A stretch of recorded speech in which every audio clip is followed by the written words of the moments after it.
Sit down, Paul, come on. Guys, just to echo what MJ said, and to add to that, today's obviously a very special day for me and MJ, but there's somebody else who's a very special day for. We've mentioned it once before, but it's my very best little man, Archie. Where is he? Can somebody get him in? Can somebody get him in quickly? Because Archie...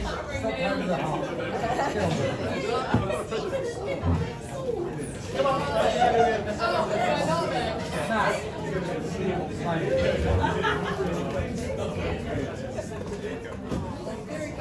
There he is! Give it up!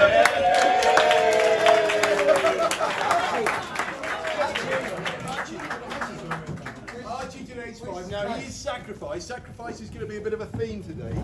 He has sacrificed today on his brand new petrol-powered quad bike around the stables with his dog to come here and do the ring. What do you think, Archie? Archie,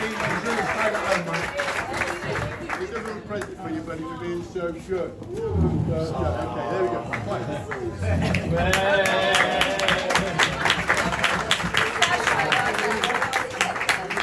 Celebrate Ollie's birthday. 11th today. I don't understand the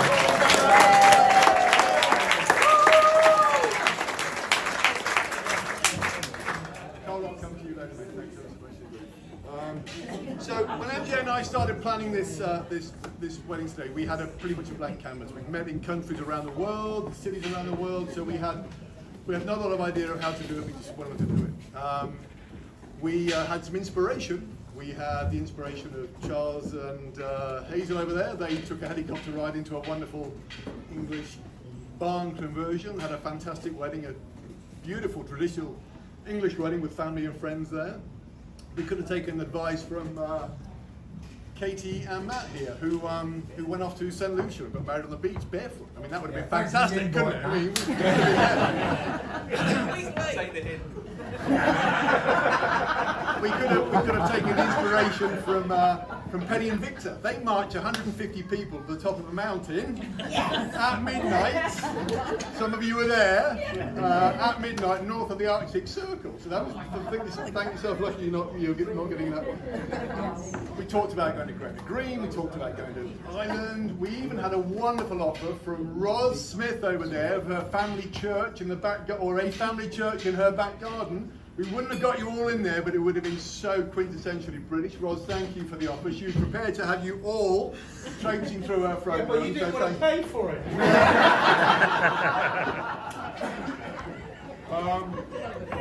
But whatever you've done to come here, the theme is sacrifice, compromise, and communication today.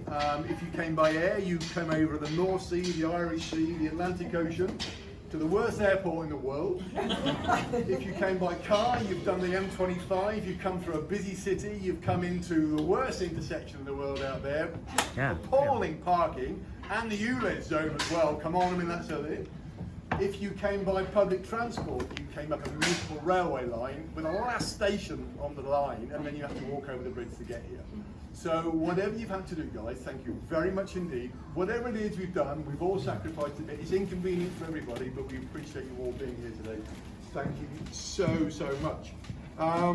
Now, you may remember, those of you conversed in British politics will realise that Rishi Sunak has just put that net carbon zero footprint, or the plan back in the UK. The calendar's gone back by a year or so. I was a little bit worried at one point that it was going to be due to the fact that the carbon footprint from this event is going to be so astronomical. So with that in mind, we got our best guy or girl on the case to reduce the carbon footprint, and that's been Mary Jo. She's been buying flowers at the yin yang to sort of try and offset that. So now we are in a situation where we're back in. Now, but the carbon footprint prize has got to go to the Brogan family and Sonia at the end there, who between them have come over 10,500 miles.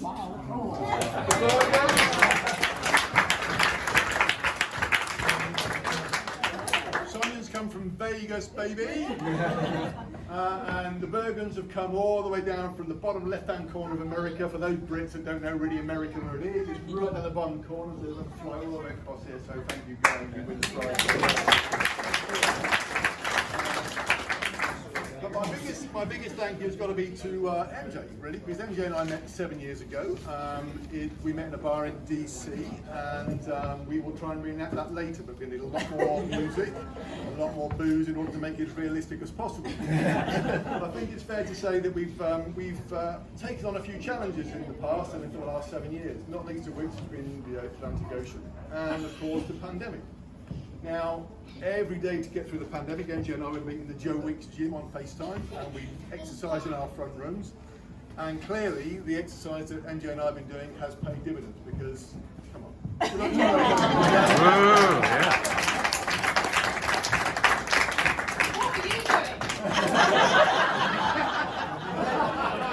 Yeah, little pause.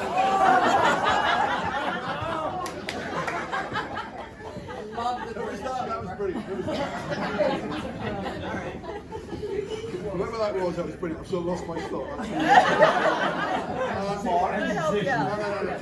And MJ said actually that, you know, she too, as I said, the theme is sacrifice. She too has sacrificed in the last few weeks getting ready for this event. She's given up a lot of Chardonnay wine, I'll tell you that now. And a lot of Mexican food for getting into speed for that. In fact, MJ did say that she was hoping that I would show a little bit of emotion when I saw her at the top of the aisle. And I said, look, you bring the bill with me, I'll show you what I'm going to do.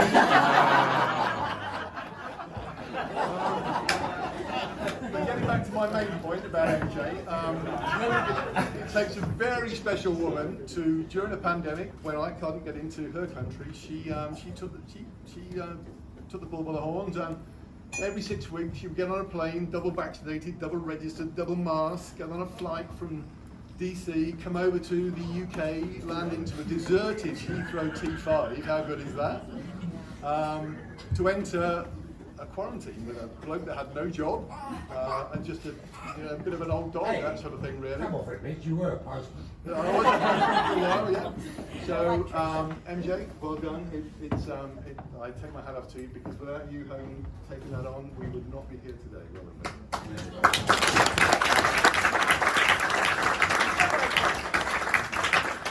And to add to that, as you know, many of you know, well, MJ's a political animal. She's a lobbyist in DC, and when she's not working hard on Capitol Hill, she's working in the offices there around, or online, doing what she does for her peeps and that sort of thing. But throughout that, and the turbulence that she's had in her political life, throughout that, she's had one eye on her wonderful kids, Sydney and Sean, and the other on our special relationship to keep us going today.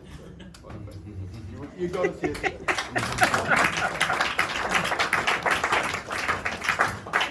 But having said that, apart from being a fantastic good character, MJ's taught me a few things too. So, for instance, who knew that women had a mandrel? Women have a mandrel. That's all. This lady lives all alone. At the moment, she's got a mandrel too. Who knew that stuff goes off in the freezer? What? I mean, we were cooking stuff that have been off for like 12 months. That sort of thing.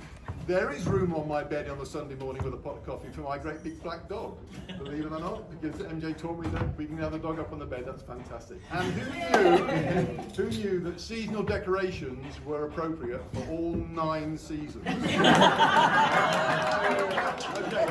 there's the 4 we all know about. There's the spring, summer, autumn, winter, and help me out here. There's going to be Valentine's, Easter, you're getting the wrong order, 4th of July, Halloween and Christmas. Thanksgiving. Independence Day. That's autumn, we do autumn. You made my point of one but I like to think that... But I brought stuff to relationship too. I mean, for instance, MJ can fly a helicopter now. On the back of a motorbike. She used to do that with her dad in the block and give a distant past, but as an adult she does that with us now. She has a lot more tools in the garage that she has no idea what to do with, and there is less room therefore for her seasonal decoration. But she listens to Radio 2 on a regular basis, doesn't pay a TV license, and what woman in her prime wouldn't relish the opportunity to take on a single day 5 step grandchildren? Come on, no.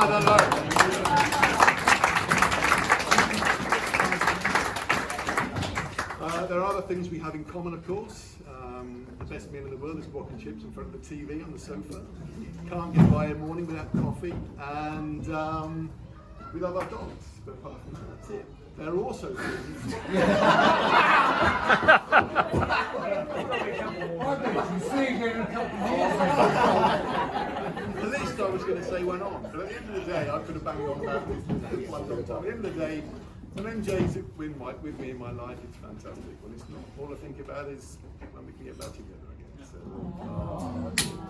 but there are other things we differ on, okay, and here it comes down to it. What do the things we differ on? Guys, cushions on the bed, what's that all about?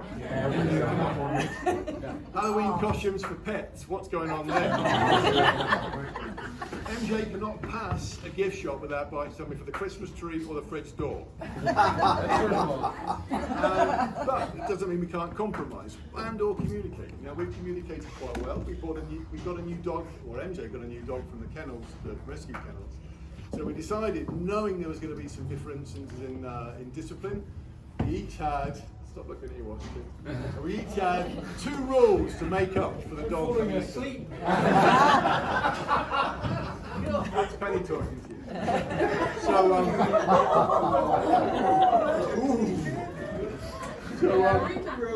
So my 2 rules were, the dog doesn't get any human food. Sydney and Sean, take that. Okay. And it has to go in the back of the car. But apart in the backpack, not the seat back. MJ's 2 rules were, you can go on the sofa, you can go on the bed, along with a cushion. She is such a big softie. But it just goes to show that communication is, and compromise is the art to getting by and getting a solution to a relationship. And that brings me to my final point. Thank you for your patience. And those of you who've been to previous weddings for my daughters, you will know that I'm very fond of a little anecdote that I'm going to read to you now that involves compromise, honesty, and I'm going to read it to you from verbatim. And it involves the diary events of 2 people, recently married, a husband and wife, his and hers diary events. And please permit me to read these because it's going to make my point perfectly, I hope. Okay, so her diary on this day. Tonight I thought he was acting weird.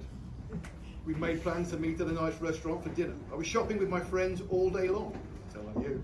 So I thought he was upset. In fact, I was a bit late, but he made no comment on it. Conversation wasn't flowing, so I suggested we go somewhere quiet. We could talk. He agreed, but he didn't say much. I asked him what was wrong. He said nothing. I asked him if it was my fault that he was upset. He said he wasn't upset, that he had nothing to do with me and not to worry about it. On the way home, I told him I loved him. He smiled slightly and kept driving. I can't explain his behaviour. I don't know why he didn't say, I love you too. When we got home, I felt as if I'd lost him completely, as if he wanted nothing to do with me anymore. He just sat there quietly and watched TV. He continued to seem distant and absent. Finally, with silence all around us, I decided to go to bed. About 15 minutes later, he came to bed, but I still felt that he was distracted and his thoughts were somewhere else. He fell asleep. I cried. I didn't know what to do. I'm almost sure his thoughts were someone else. My life was a disaster. The guy's event, diary event the same day. Motorcycle won't start, can't work out why. So Mary Jo, on that note, and everybody else, communication is the answer to it all. I promise if ever my motorbike won't start, I promise always to tell you. Okay, and on that note, please, with me, raise your glasses to the Mrs. Mitchell. Mary Jo Mitchell, the love of my life. Mrs. Mitchell.